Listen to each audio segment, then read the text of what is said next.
बिहार में कोई ऐसा जिला नहीं जहां इस तरह की घटनाएं ना हो रही हो।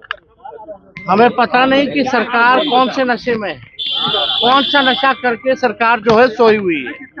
पूरे बिहार में अराजकता का माहौल है, क्रिमिनलों का डिसऑर्डर हो चुका है, लॉ एंड ऑर्डर कोई देखने वाला नहीं है, पुलिस वसूली में लगी हुई है, निर्दोषों को थाने में पीटती है और कोई भी मुख्यमंत्री हो या दो डिप्टी सीएम हो, उनको केवल कुर्सी से मतलब है, ना कि बिहार और बिहारियों से मतलब है। पूरी तरीके से घटनाएं बढ़ रही हैं, हत्या हो रही है, लूट हो रहा है, अपहरण हो रहा है।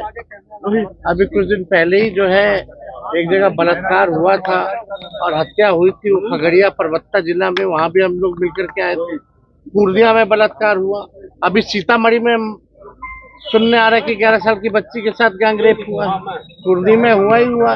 और खास तौर पे मुजफ्फरपुर जिला में तो इतना क्राइम बढ़ गया, वो वही जिला है बालिका गृह वाला। तो लोगों को समझना पड़ेगा कि अब मुख्यमंत्री नीतीश कुमार जी अचेत अवस्था में है, ये नीति आयोग के बैठक में भी नहीं जाते हैं, केवल पॉलिटिकल कार्यक्रम में जाते हैं। इनको बिहार और बिहारियों से कोई लेना देना नहीं है और ना ही कोई समीक्षा बैठक होती है। इतना अपराध बढ़ गया है लगातार, कहीं भी कोई भी समीक्षा बैठक नहीं हो रही। ट्रांसफर पोस्टिंग का धंधा चलेगा तो यही रहेगा, रिटायर्ड लोगों को दे दिया जाएगा ट्रांसफर पोस्टिंग का, डीजीपी के हाथ में कुछ रहेगा ही नहीं तो करेगा क्या। तो ये पूरी तरीके से सिस्टम एकदम नकारा हो चुकी है, सीएम एकदम थका हारा हो चुके हैं, बिहार इन लोगों से चल नहीं रहा है। और जो भी अपराधी बिहार में, अगर इन्वेस्टिगेशन अगर आप देखिए तो पुलिस का इन्वेस्टिगेशन का परफॉर्मेंस जो है बेहद पुअर है।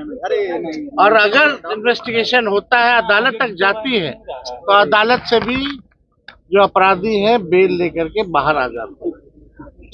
जो पुलिस जो है वो सजा जो है नहीं दिला पा रही। भ्रष्टाचार का अलग केस चल रहा है ईडी और सीबीआई में, कौन कौन अधिकारी है, कौन कौन मंत्री है, लेकिन खबरों में नहीं रहता है। बिहार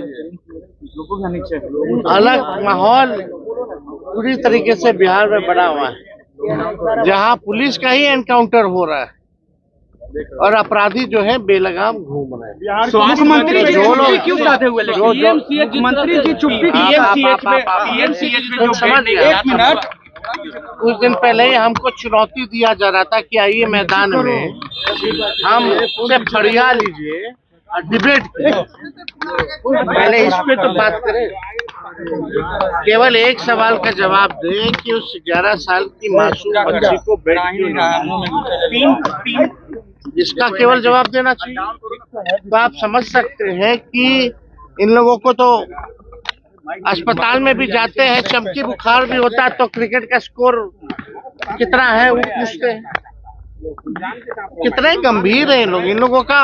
अरे भाई, मंत्री जी का पीए तीए जो लोग हैं वो तो बेड बेचवा लोग हैं। आईजीएमएस में जाइए कितना बेड बेच रहा है, हम तो डंके पे कह रहे हैं जो इन लोगों का पीए तीए है। कमिश्नर मंत्री जी को भी। लेकिन तेजस्वी जी, सवाल है कि मुख्यमंत्री इस तरह की घटना लगातार घट रहा है और मुख्यमंत्री घटना जो होनी थी हो गई। 4 टीम गठित करें या 100 टीम गठित करें, इन लोगों की जब तक मंशा ठीक नहीं होगी तब तक सुधार होने वाला नहीं।